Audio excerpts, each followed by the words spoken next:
Narito ang iyong pang-araw-araw na horoscope para sa Pisces para sa araw ng March 5, 2026. Sa pagdating ng mapayapang umaga ng March 5, mararamdaman mo ang isang napakalakas na agos ng emosyon na magdadala sa iyo sa isang mas malalim na pag-unawa sa iyong sariling pagkatao at sa mga pangarap na matagal mo nang itinatago. Ang mga planeta ay nagkakaisa upang bigyan ka ng isang pambihirang talas ng pakiramdam na magpapahintulot sa iyo na makita ang kagandahan sa bawat munting bagay sa iyong paligid. Kaya naman ang iyong pagiging mapangarapin ay magsisilbing iyong pinakamalakas na sandata upang makahanap ng inspirasyon sa gitna ng ingay ng mundo. Gamitin ang biyayang ito upang ayusin ang iyong mga panloob na mithiin at huwag kang matakot na sundin ang tibok ng iyong puso dahil ang bawat hakbang mo ngayon ay may kalakip na sapat na katuwiran at sapat na pagkilala sa halaga ng iyong espiritual na kapayapaan sa bawat sandali ng iyong pagkilos. Pagdating sa iyong karera at mga tungkulin sa trabaho, ang petsang ito ay nagdadala ng isang mahalagang pagkakataon kung saan ang iyong malikhaing pananaw at ang iyong kakayahang makaramdam sa pangangailangan ng iba ay lubos na mapapansin ng mga taong may mataas na posisyon sa inyong kumpanya. Mapapansin nila ang iyong husay sa pagbuo ng mga ideya na hindi lamang teknikal kundi may kalakip ding malasakit sa kapwa. Kaya naman ang iyong boses ay magiging instrumento ng pagbabago sa gitna ng mga komplikadong proyekto o responsibilidad na inyong hinaharap sa araw-araw. Huwag kang mag-atubiling ipakita ang iyong galing sa sining o sa anumang gawaing nangangailangan ng imahinasyon dahil ang iyong mabusising paraan ng paggawa ay sadyang kailangan upang matiyak na ang inyong pangkat ay may sapat na puso at dangal sa bawat output na inyong ilalabas. Sa usaping pananalapi, ang araw na ito ay humihingi ng isang matalinong pagsusuri sa iyong mga nagawang budget upang masiguro na ang iyong pinaghirapang kita ay nailalagak sa mga bagay na nagbibigay ng tunay na kagalakan at hindi lamang sa mga panandaliang luho na dulot ng bugso ng damdamin. Maaaring may lumitaw na oportunidad para sa isang investment na may kinalaman sa sining, musika, o mga gawaing tumutulong sa kalusugan ng isipan. Ngunit kailangan mong maging mabusisi sa bawat detalye bago mo ibigay ang iyong buong tiwala sa anumang kasunduan na inaalok sa iyo. Ang pagiging masinop sa iyong mga transaksyon at ang paglalaan ng sapat na bahagi ng iyong pera para sa iyong mga hinaharap na adhikain ay magbibigay sa iyo ng kapanatagan na kailangan mo upang mapangalagaan ang iyong yaman ng walang anumang alalahanin sa hinaharap. Ang aspeto ng pag-ibig at pakikipag-ugnayan ay nasa isang yugto ng matinding romantikong koneksyon at emosyonal na pagkakaisa kung saan ang iyong puso ay naghahangad ng isang relasyon na puno ng sapat na paghanga at sapat na suporta sa iyong pagiging malikhain. Ang pagpapakita ng iyong pagmamahal sa pamamagitan ng pagsusulat ng tula, paggawa ng kanta, o simpleng paglalaan ng oras upang makinig sa mga kwento ng iyong katuwang ay lalong magpapatatag sa inyong ugnayan sa bawat sandali ng inyong pagsasama ngayong araw. Para sa mga naghahanap pa ng makakasama, ang iyong misteryoso at mahinahong aura ay magsisilbing magnet para sa mga taong naghahangad ng isang partner na may malalim na karakter at marunong magpahalaga sa tunay na kagandahan ng kaluluwa sa gitna ng mapanghamong panahon. Ang iyong kalusugan ay dapat maging isa sa iyong mga pangunahing prioridad sa pamamagitan ng pagbibigay ng sapat na atensyon sa iyong mga paa at sa iyong lymphatic system na maaaring makaramdam ng pagod dahil sa iyong matinding pagtutok sa damdamin ng ibang tao sa maghapon. Ang iyong katawan ay humihiling ng sapat na pahinga mula sa ingay ng paligid at mga pagkaing nagpapanatili ng iyong likas na sigla upang mapanatili ang iyong ningning habang tinatapos mo ang iyong mga obligasyon sa loob at labas ng tahanan ng may sapat na kagaanan. Ang pagsasagawa ng mga ehersisyong nagpapabuti sa iyong daloy ng enerhiya, gaya ng paglangoy o ang pagsasagawa ng pagninilay-nilay sa tabi ng tubig ay makakatulong upang mailabas ang mga negatibong vibes at mapalitan ito ng sariwang inspirasyon na magpapatatag sa iyong buong katauhan. Sa iyong pakikipagkapwa-tao, ang iyong papel bilang isang maunawaing tagapakinig at mapagkalingang kaibigan ay magiging sentro ng atensyon, lalo na sa mga taong nangangailangan ng iyong liwanag upang makita ang ganda ng buhay sa gitna ng kanilang mga sariling kalungkutan. May isang tao na maaaring lumapit sa iyo upang humingi ng gabay tungkol sa kung paano magkakaroon ng mas matatag na pananampalataya sa sarili. At ang iyong mga salita ay magsisilbing gamot na magbibigay sa kanila ng bagong direksyon at lakas ng loob na magpatuloy.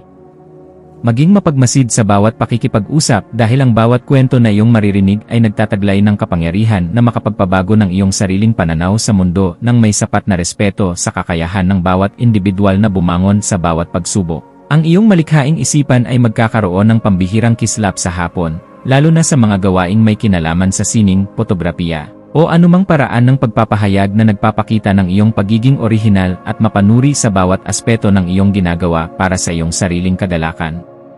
Huwag mong limitahan ang iyong sarili sa mga nakagawiang pamamaraan lamang. Bagkus ay subukan ang mga makabagong estilo na magpapakita ng iyong galing habang pinapanatili ang kalidad at dangal ng iyong mga gawa para sa iyong sariling kaganapan at pag-unlad bilang isang alagad ng sining. Ang pagbuo ng isang bagay na may layuning magbigay ng kagaanan at kalinawan sa marami ay nagbibigay sa iyo ng ganap na tagumpay na sadyang napakahalaga para sa iyong emosyonal na pag-unlad bilang isang tao na may mataas na sensibilidad. Para sa pamilya, asahan ang isang kaganapan sa loob ng tahanan na mangangailangan ng iyong pagiging mahinahon upang maging maayos ang takbo ng inyong samahan sa kabila ng mga posibleng tensyon tungkol sa mga usaping may kinalaman sa nakaraan o mga hindi na ipahayag na damdamin. Ang iyong presensya ay magbibigay ng kagaanan dahil kaya mong magsalita ng may sapat na pagkilala sa nararamdamang pangangailangan ng bawat miyembro ng iyong pamilya sa bawat oras ng inyong pagsasama-sama sa loob ng bahay ng may sapat na pagmamahal. Maging mapagpatawad sa mga maliliit na pagkakamali ng iyong mga mahal sa buhay at maging isang gabay na laging handang protektahan ang kapayapaan. Dahil ang matatag na pundasyon sa loob ng tahanan ang tunay mong sandigan sa bawat hamon na iyong kinakaharap. Ang iyong intuwisyon ay magsisilbing isang matalas na kumpas sa pagpapasya tungkol sa isang bagong oportunidad na may kinalaman sa iyong personal na paglago o sa pagpapaganda ng iyong sariling kasanayan sa pakikipag-ugnayan sa mga taong may malawak na imahinasyon. Kung may nararamdamang udyok na ayusin ang iyong kapaligiran o bumili ng mga kagamitan na magpapadali sa iyong mga malikhaing gawain sa araw-araw, gawin ito ngayon dahil ang daloy ng enerhiya ay pabor sa mga gawaing nagdadala ng bagong simula. Ang iyong panloob na boses ay malakas na nagpapaalala na handa ka na para sa isang mas mataas na antas ng kaganapan sa iyong pagkatao. Kaya pakinggan ito at huwag hayaang ang mga alinlangan ay humadlang sa iyong asenso patungo sa ganap na tagumpay na nakalaan para sa iyo. Sa aspeto ng edukasyon at pagkuha ng karunungan, ang iyong isipan ay magiging kasing talas ng isang kidlat na handang unawain ang bawat komplikadong impormasyon upang mahanap ang pinakaugat ng katotohanan sa iyong mga pinag-aralan ngayong araw. Gamitin ang panahong ito upang magbasa ng mga materyales na magpapalawak ng iyong pangunawa sa mga usaping may kinalaman sa sikolohiya, espiritualidad, o sa mga lihim ng sining dahil ang mga ito ay sadyang makakatulong sa pagpapabuti ng iyong sariling disposisyon. Ang bawat impormasyon na iyong matututunan ay magsisilbing hiyas sa iyong isipan, kaya huwag kang titigil sa paghahanap ng liwanag hanggang sa marating mo ang ganap na kalinawan na iyong matagal nang hinahanap para sa iyong sariling seguridad at kaalaman. Iwasan ang pagiging masyadong emosyonal sa mga desisyong nangangailangan ng lohikal na pagsusuri upang hindi ka malinlang ng mga pansamantalang pakiramdam na maaaring magdala sa iyo sa maling direksyon sa bawat sandali ng iyong pagkilos sa labas ng iyong tahanan. Ang pagpapanatili ng isang balanse sa pagitan ng iyong puso at ng iyong isip ay isang kasanayan na dapat mong pagtuunan ng pansin ngayong araw upang mas lalo kang irespeto ng iyong mga kasama sa trabaho at sa iyong mga kaibigan. Ang pagpili sa kung ano ang nakakabuti sa iyong pangmatagalang mitiin nang hindi isinasakripisyo ang iyong mga prinsipyo ay magbibigay sa iyo ng mas mabilis na resulta at mas malalim na kagalakan sa bawat sandali ng iyong pagkilos sa anumang larangan na iyong pinili. Ang iyong espiritual na aspeto ay nangangailangan din ng pagkalinga sa pamamagitan ng paghahanap ng sandali ng katahimikan sa gitna ng iyong abalang schedule upang muling makakonekta sa iyong panloob na lakas na nagbibigay ng direksyon sa iyong buhay. Ang pagninilay-nilay tungkol sa iyong mga tunay na hangarin ay magbibigay sa iyo ng sagot kung bakit kailangan mong maging matatag at kung paano mo magagamit ang iyong talino para sa kabutihan ng iyong sarili at ng iyong kapwa-tao. Ang pagpapasalamat sa bawat biyaya, maliit man o malaki, na iyong natatanggap ay magbubukas ng pinto para sa mas marami pang milagro. Kaya panatilihin ang iyong integridad at ang iyong pagiging marangal sa lahat ng pagkakataon na ibinibigay sa iyo sa maghapon habang ikaw ay gumagawa.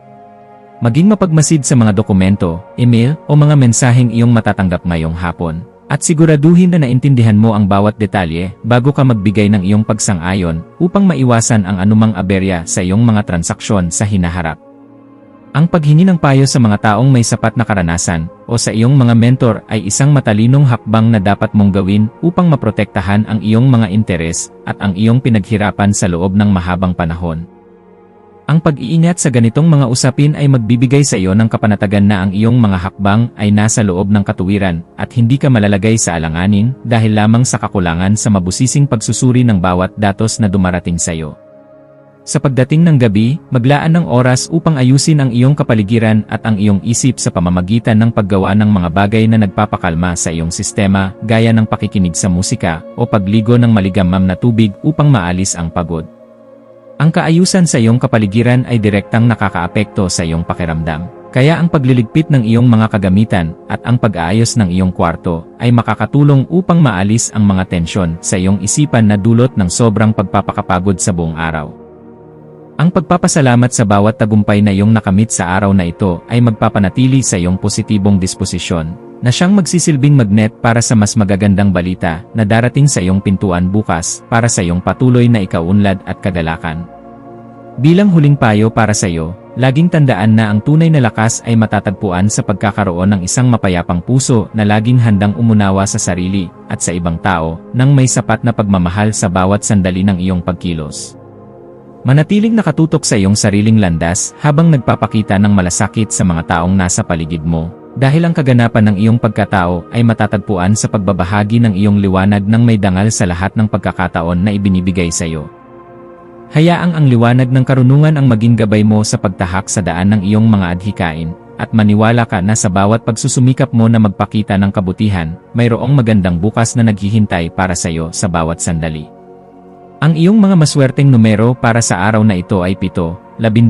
at 19. Ang iyong maswerteng kulay ay seafoam green o lavender na sumisimbolo sa katahimikan at imahinasyon. At ang maswerteng gawain para sa araw na ito ay ang pagsusulat sa iyong journal, ang pakikinig sa nakaka-relax na tunog ng tubig, o ang pagtulong sa isang kaibigan sa pamamagitan ng pagbibigay ng isang mahinahon at mabusising payo na magpapagaan ng kanilang nararamdaman sa buhay.